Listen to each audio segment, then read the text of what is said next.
Hello student, biology platform channel आप सभी का स्वागत करता है। This is Prabha Varma, your science teacher here.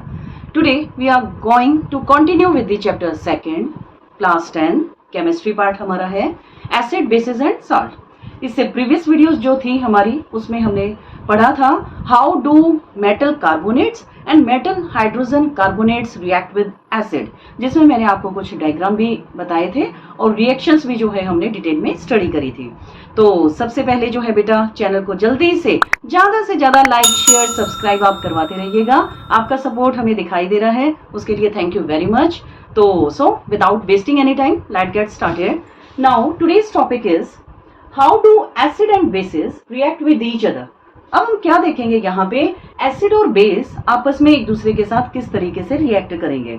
तो यहाँ पे जो है बेटा हमारी न्यूट्रलाइजेशन रिएक्शन जो है देखने को मिलेगी, जो बड़ी इंपॉर्टेंट है और इजी भी है।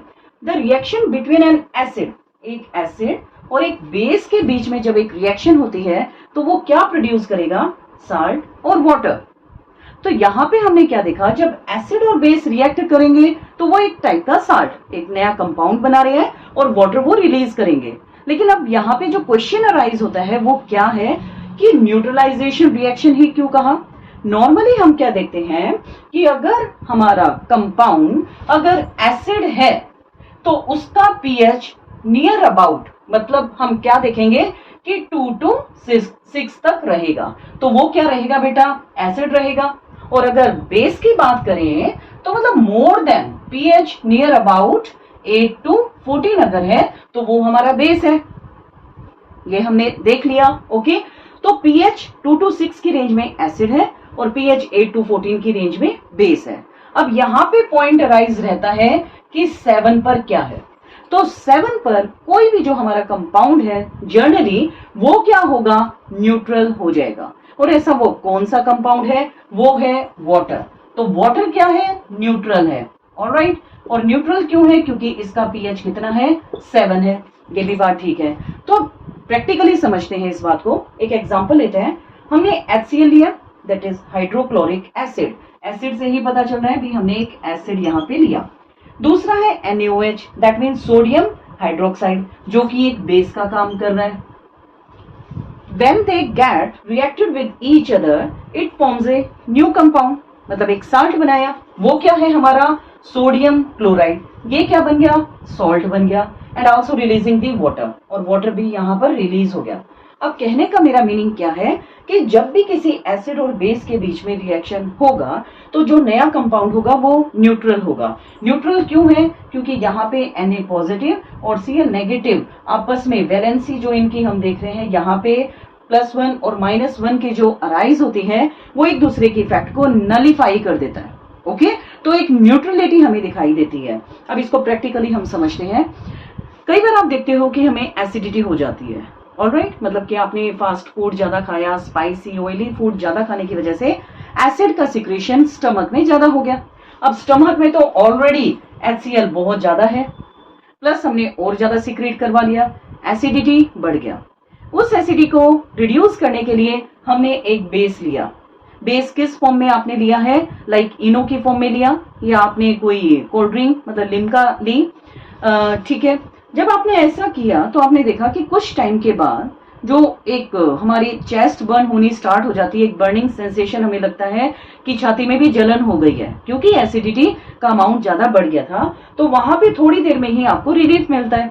और रिलीफ क्यों मिला, क्योंकि एक साल्ट बना, और साल्ट कैसा बना, न्यूट्रल। और न्यूट्रल होने की वजह से अब वो ना एसिड है ना वो बेस है, और इसलिए प्लस वो वाटर भी रिलीज कर रहा है। तो अब वाटर हो गया, वाटर ऑलरेडी न्यूट्रल है, साल्ट बना वो भी न्यूट्रल है। तो इसीलिए इसको हम क्या कहते हैं, neutralisation reaction. So our next topic is reaction of metallic oxide with acid. अब हम क्या देखेंगे यहाँ पे कि मेटेलिक ऑक्साइड जो है वो एसिड के साथ रिएक्शन करके क्या नया कंपाउंड बनाएंगे। तो हम क्या देखते हैं, एक जब हम सिंपल एक रिएक्शन लिखते हैं, मेटल ऑक्साइड और acid when they react with each other it form A salt and also releases water. तो देखिए बेटा, आप यहाँ पे हमने एक मेटल ऑक्साइड यहाँ पे कॉपर ऑक्साइड की फॉर्म में लिया है, Cu2O।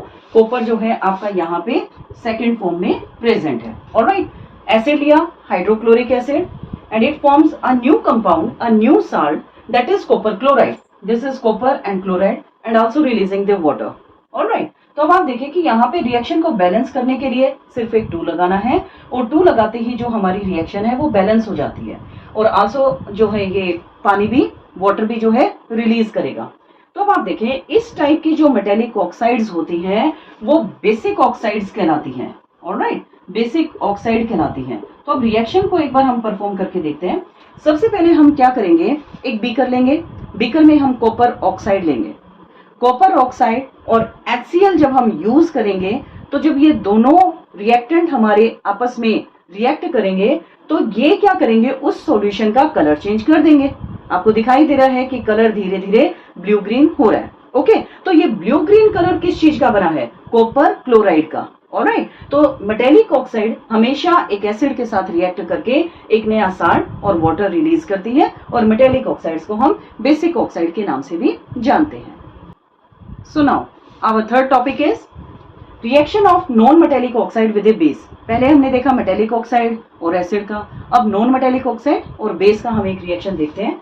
तो नॉन मेटेलिक ऑक्साइड और बेस जब यहाँ पे रिएक्ट होगा तो क्या बनाएगा, एक साल्ट बनाएगा और वाटर अगेन ये रिलीज करेगा। तो देखो हमने क्या किया बेटा, एक कंपाउंड लिया CaOH twice, that is calcium hydroxide, और ये क्या है, एक टाइप का बेस है, प्लस CO2 कार्बन डाइऑक्साइड जो कि एक नॉन मेटेलिक ऑक्साइड है। It forms CaCO3 that is calcium carbonate, जिसे हम मार्बल भी कह देते हैं। ये पहले जो टॉपिक थे उनमें भी इस टाइप की कुछ रिएक्शंस देखने को भी मिली थी, and also releasing the water. अब कहने का मतलब क्या है कि जब एक बेस और एक नॉन मेटेलिक ऑक्साइड आपस में रिएक्ट करते हैं तो वो क्या बना रहा है, एक नया ही कोई कंपाउंड बना रहा है, दैट इज CaCO3 जिसे हम कैल्शियम हाइड्रोक्साइड बोलते हैं, और वाटर भी रिलीज करेगा। इसीलिए जो नॉन मेटेलिक ऑक्साइड्स होती हैं वो जनरली जो है एसिडिक नेचर की होती हैं और उन्हें हम एसिडिक ऑक्साइड के नाम से भी जानते हैं।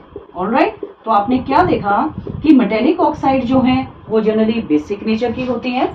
मेटेलिक ऑक्साइड जो है बेटा वो कैसा होगा, बेसिक ऑक्साइड कहलाएगा, और जो नॉन मेटेलिक ऑक्साइड होगा वो आपका एसिडिक ऑक्साइड कहलाएगा। ठीक है, तो आज के लिए जो ये 3 टॉपिक हैं आपके कंप्लीट होते हैं।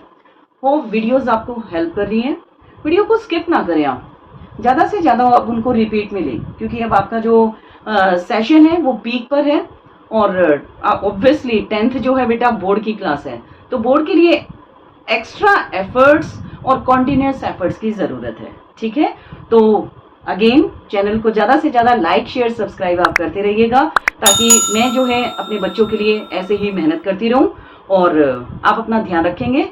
Thank you.